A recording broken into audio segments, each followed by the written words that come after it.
Ready to see me delivering results? In this video, I'm gonna run a real tapping session on camera, the real thing. You're gonna see me going from crying to smiling in 28 minutes. Dafni here, Gary Craig certified official EFT master, meaning I got trained by the EFT founder.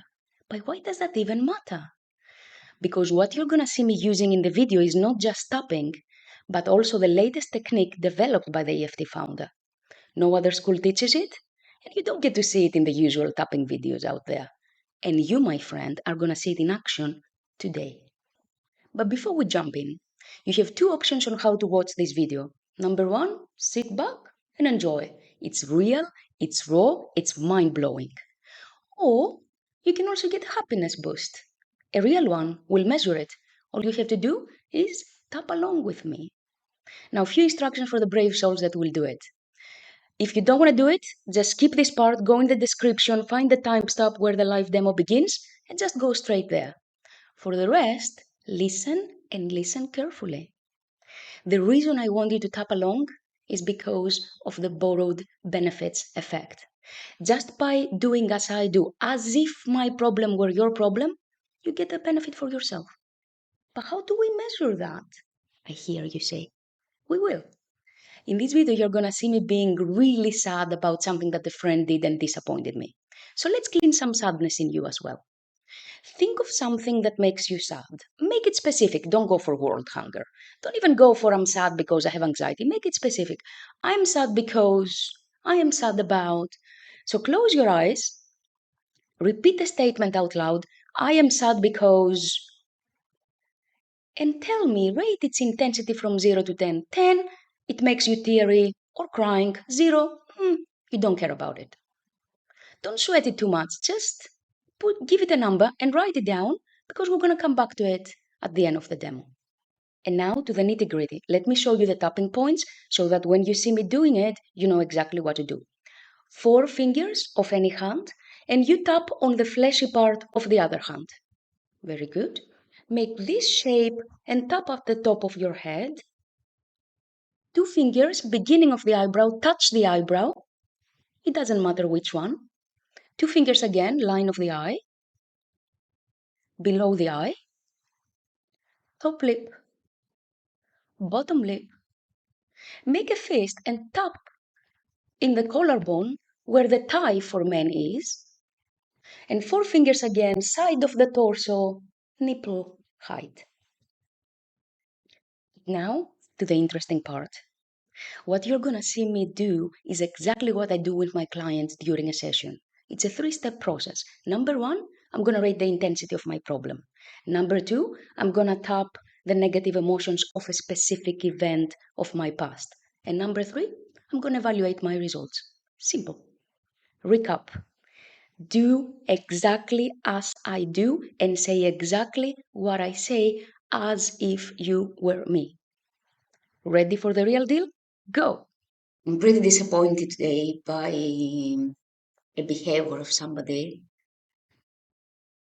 Now, logically speaking, it's one of those things people do when they start showing to you that they are inconsistent. And I'm pretty sad about it today. I'm actually pretty sad about it right now. So even though I logically understand, that's fine, no big deal, emotionally it hurts. So instead of telling myself it is all right,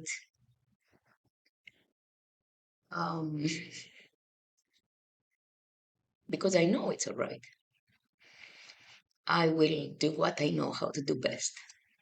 Now, step 1 for me is to evaluate how sad this makes me. And you can tell it makes me quite sad. Theory that on a 0 from 10 to scale qualifies as a 10. I don't need to close my eyes and say, I'm so disappointed. And I can feel it in my lower belly, like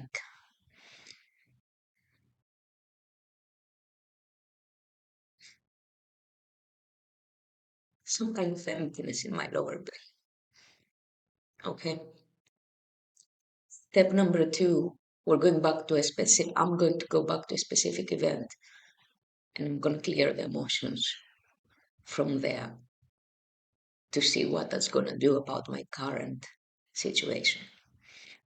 The memory I'm going to go back to was a memory that has the same feeling of disappointment.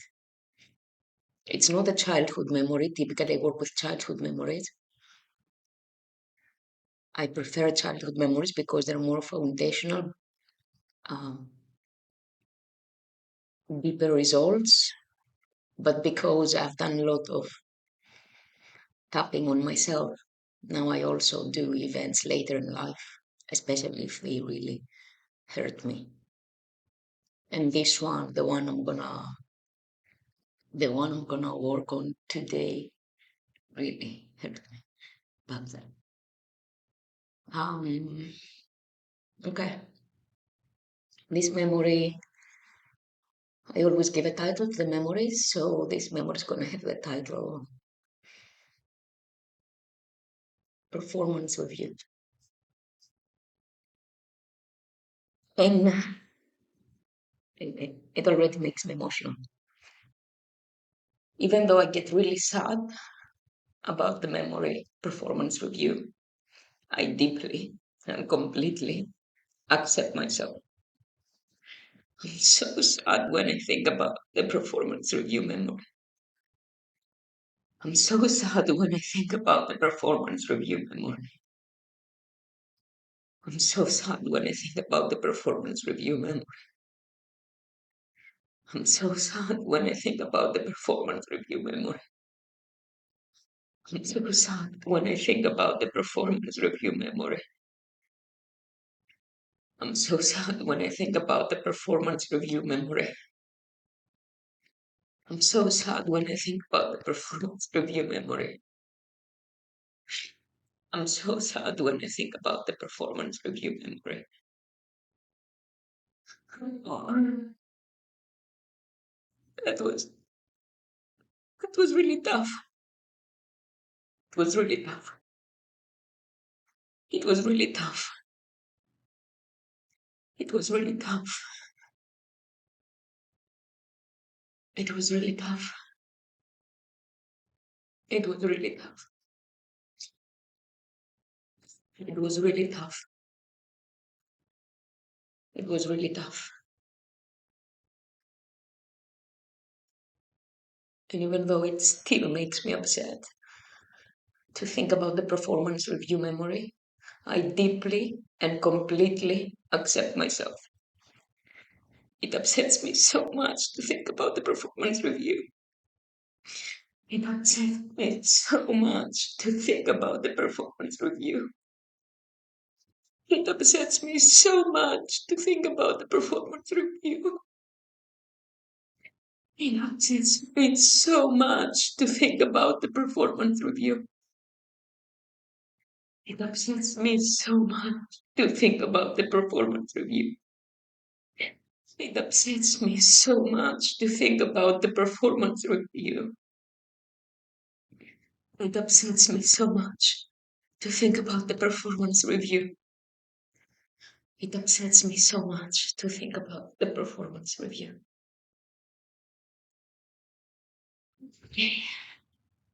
I'm gonna talk my way through the performance review memory in present tense as if it's happening right now. And I'm gonna start from a neutral point. I'm in the kitchen.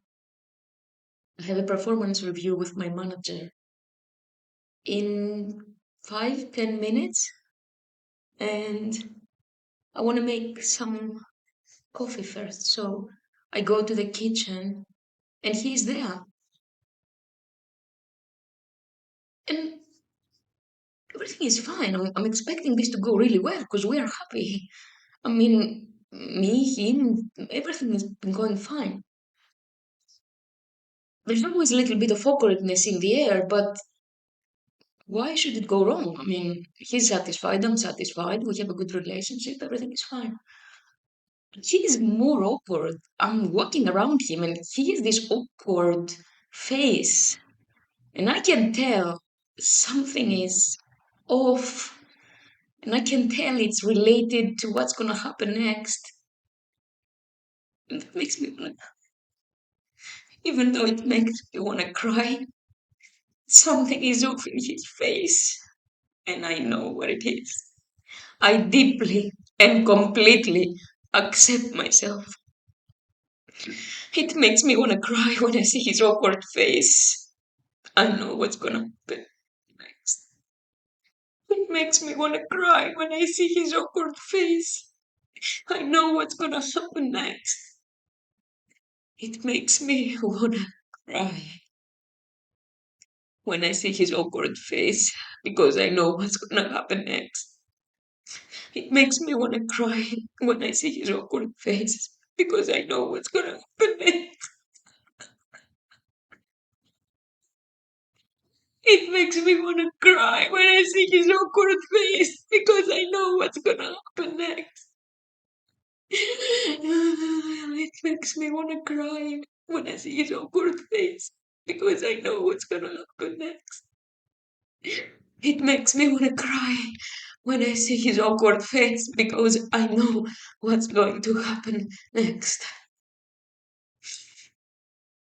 It makes me want to cry when I see his awkward face because I know what's going to happen next.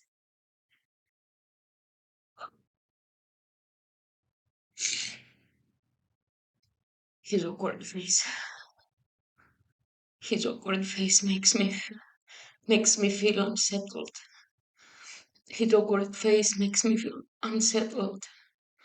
His awkward face makes me feel unsettled. His awkward face makes me feel unsettled. His awkward face makes me feel unsettled. His awkward face makes me feel unsettled. Okay. Starting the memory again, present tense. This is to test what shifts have taken place. So I go to the kitchen to make coffee because I have the performance review in a bit. I'm a little bit apprehensive, but everything is going well. I have no problems with him, so it should be fine. I've done this so many times in my life. And I go to the kitchen and I can see his awkward face. And something inside me knows that something is going to go wrong. I don't really feel anything in my body, neither. Neither do I feel like crying. So I let him lead the way. So he walks ahead of me. He's holding coffee in one hand and papers in the other, and I'm behind him. And my attention is fully on. I'm on alert. Even though I feel stressed when I'm following him to the room, because I can tell something is going to happen, I deeply and completely accept myself. I feel stressed when I'm following him to the meeting room because I can tell something wrong is going to happen. I feel stressed when I follow him to the meeting room because I can tell something bad is going to happen. I feel stressed when I follow him to the meeting room because I can tell something bad is going to happen. I feel stressed when I follow him to the meeting room because I can tell something bad is going to happen. I feel stressed when I follow him to the meeting room because I can tell something bad is going to happen. I feel stressed when I follow him to the meeting room because I can tell something bad is going to happen. I feel stressed when I follow him to the meeting room because I can tell something bad is going to happen. I feel stressed when I follow him to the meeting room because I can tell something bad is going to happen. So I follow him to the meeting room. He's holding the coffee here and the papers there. We sit down. He's on my right. He becomes serious now, a little bit more like a manager, but that's fine. That's appropriate, I guess. Even though there is an emptiness in my belly, in my lower belly, when I see him turning old and manager-like, I deeply and completely accept myself regardless. There is an emptiness in my lower belly when I see him turning cold and manager-like. There is an emptiness in my lower belly when I see him turning cold and manager-like. There is an emptiness in my belly when I see him turning cold and manager-like. There is an emptiness in my belly when I see him turning cold and manager-like. There is an emptiness in my belly when I see him turning cold and manager-like. There is an emptiness in my belly when I see him turning cold and manager-like. There is an emptiness in my belly when I see him turning cold and manager-like. There is an emptiness in my belly when I see him turning cold and manager-like. So we sit down, he's on my right, I'm on his left. I look at his face, he turns cold and manager-like. And we start talking, he starts asking certain things. It looks mechanical, this is not a real conversation. This is, and then at some point he says, oh, yeah, these things are fine, but there is something where we actually have a problem. It feels like I've been punched in my stomach the moment he looks at me and he says, it looks like we have a problem. And even though I feel punched in the stomach when he says that, I deeply and completely accept myself. It feels like I've been punched in the stomach when he says, looks like we have a problem. Feels like I've been punched in the stomach when he says, it looks like we have a problem. Feels like I've been punched in the stomach when he says, looks like we have a problem. Feels like I've been punched in the stomach when he said, looks like we have a problem. Feels like I've been punched in the stomach when he says, looks like we have a problem. Feels like I've been punched in the stomach when he says, looks like we have a problem. Feels like I've been punched in the stomach when he says, looks like we have a problem. Looks like I've been punched in the stomach when he says, looks like we have a problem. How dare you do that? How dare you do what you're about to do? How dare you do what you're about to do? How dare you do what you're about to do? How dare you do what you're about to do? How dare you do what you're about to do?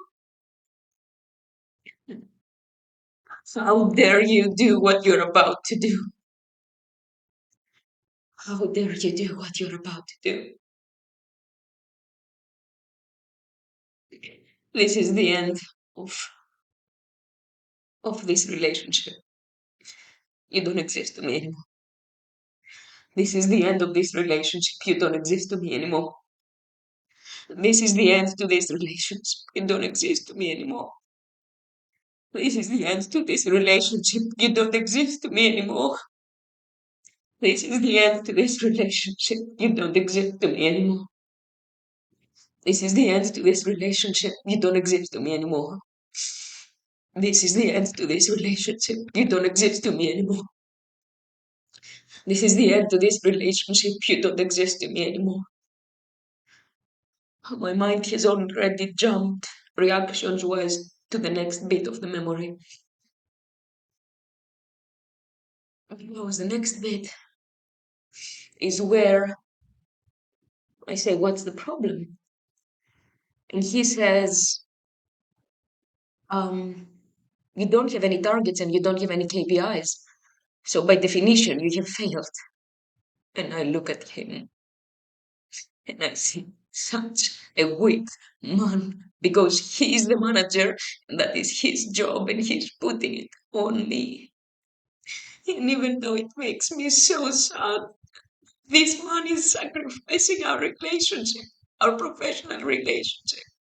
I deeply and completely accept myself.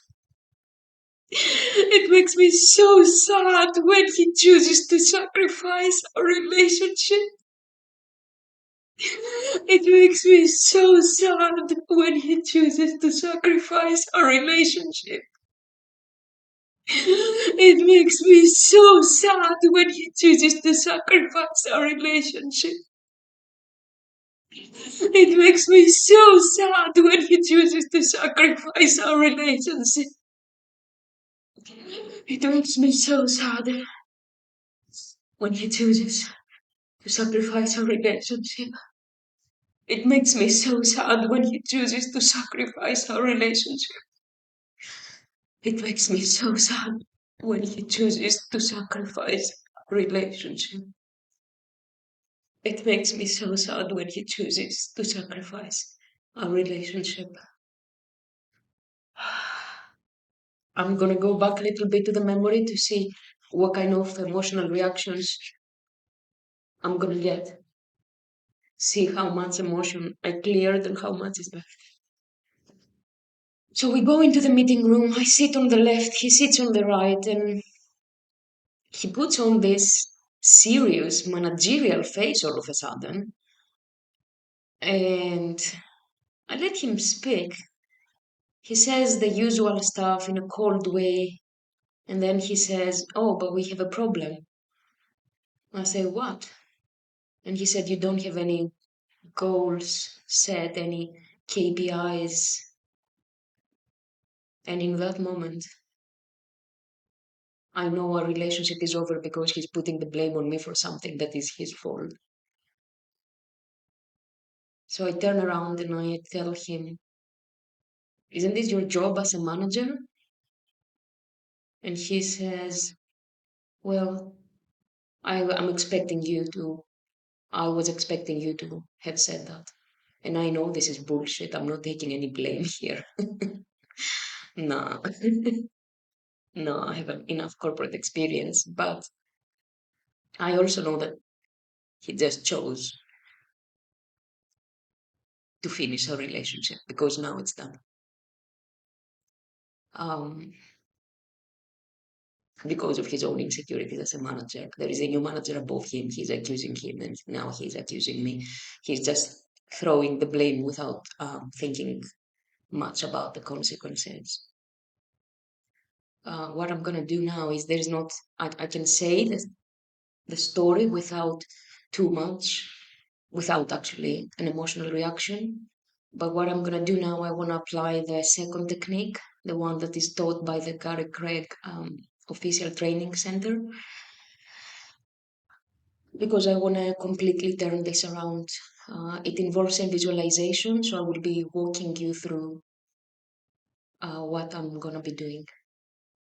I put my hand on my chest, and for a few breaths, I'm gonna focus on my physical heart. I'm just gonna connect on my physical heart, the beating of my heart.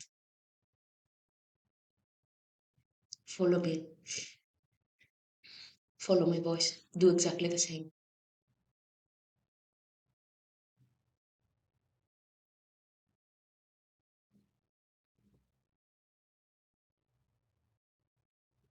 And now I'm gonna bring in mind a loving moment, a moment from my past where there is love being exchanged between me and my dog, the sweetest creature I've ever met. So, for a few moments, I'm gonna stay silent because I'm gonna be vividly visualizing kissing her and petting her. And I'm gonna be in it as if it's the only thing happening right now for a few moments.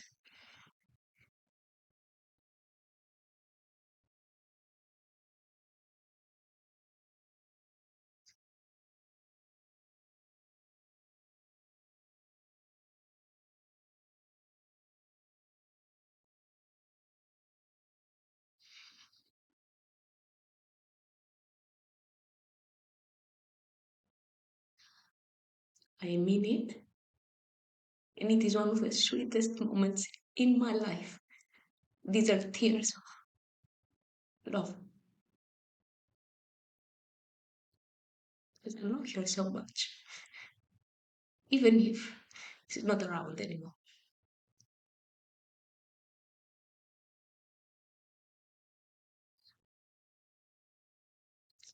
And now I'm gonna go back into that meeting room in the moment that he says to me, the problem is that I haven't set up KPIs and I haven't set up performance goals, and this is my fault. The moment I know he chose to sacrifice our relationship, and I'm imagining a warm breeze of loving, glowing light passing through my body. I'm freezing him and I'm freezing everything else around me.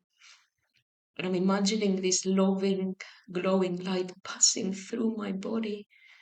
And wherever this sadness, deep grief is stuck, it's gonna pass through and it's gonna push it out and it's gonna come out like dark clouds that cannot stand the glowing light. I'm just focusing on the light. It's gonna take care of the rest.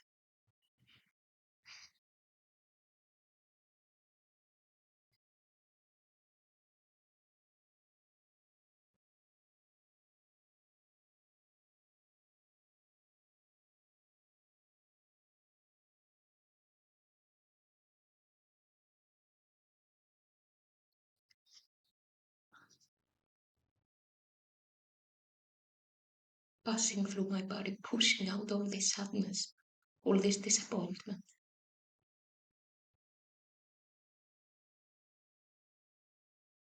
And now I imagine that this light goes all around you, all around me, envelopes me in a bubble of light. Whatever sadness, disappointment, deep hurt is still stuck there, it's gonna come out through the pores of my skin the moment it touches the bubble of light. Poof, it completely dissipates. And I'm gonna imagine that this light carries some information from my future self, from the self who is sitting now in front of the camera, clearing this memory. And this version of me wants to tell me, sitting in that office, that what this man chooses to do, me, it is deeply disappointing. Because I know what he's doing. He's just dumping blame, not realizing the real consequences of what he does. I'm not the type of person to fight or cry for too long. I'm the kind of person to cut ties when something crosses my lines.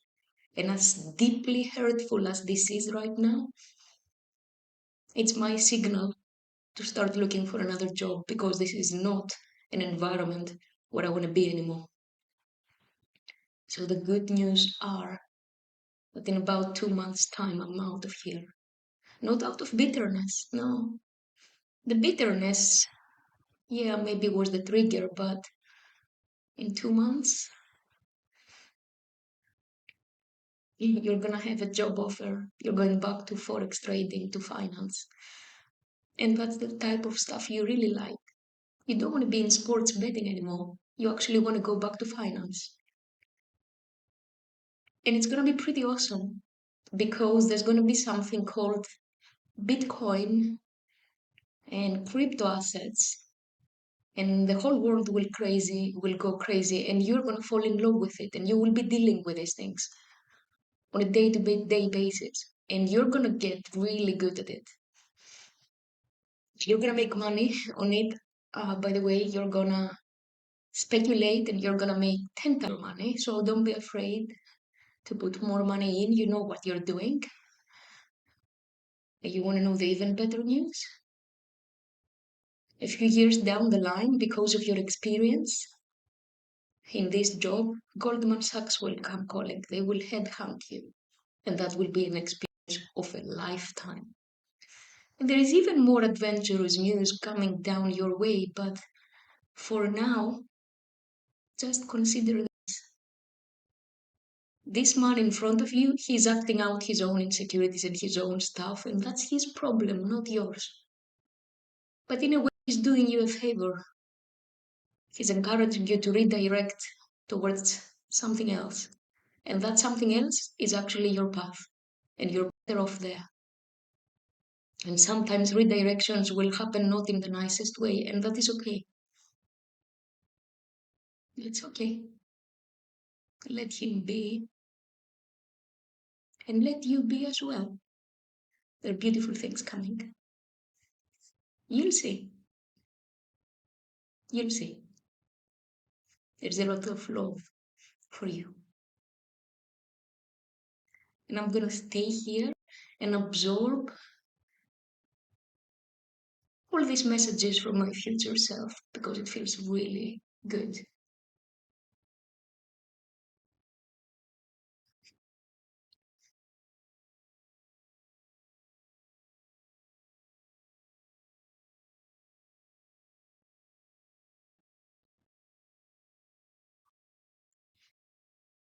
Oh. And now, as a test, you don't need to do anything here. I'm going to go through the memory again, see if I get any emotional reaction, see if any emotions are still stuck in my system. So I have the performance review. Fine, a little bit apprehensive, but fine. And I go to the kitchen to prepare some coffee, and I bump into my manager. I can see his awkward face. Oh man. Oh man. This guy just doesn't know how to handle. He doesn't know how to handle difficulties. He just doesn't. Anyway, we go in. I'm sitting on the left. I'm following him. I'm sitting on the left. He's sitting on the right. And he puts on this serious managerial face. I mean, this is ridiculous. I mean, we spent the whole morning cracking jokes, and now you're putting a serious face. Anyway, people have to do what they have to do. The chat starts, generic stuff, and then at some point he says, "We have a problem. You haven't set any goals or KPIs for yourself." Uh, really? That's your job, mate. That's your job. Yeah. Yeah, okay. There is no emotional reaction. It actually makes me laugh. Uh, this is the test regarding the specific memory that I wanted to clean. I don't get any emotional reaction. I don't get anything in my stomach or in my belly. So step 2 is complete. And now I'm coming back to my current problem, see how I feel now about it. So my current problem is something that somebody did, proved serious inconsistency, and it disappointed me. And I have this feeling in my belly.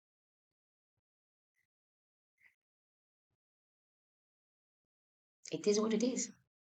People will do what they have to do. And maybe I just have to redirect my energy towards something else. Mhm. I feel physically drained, so I do want to lie down, drink something warm, and although it's hot, I want to drink something warm and lie down. So there is a little bit of a draining effect. But I'm okay. Genuinely okay. I'm actually relieved.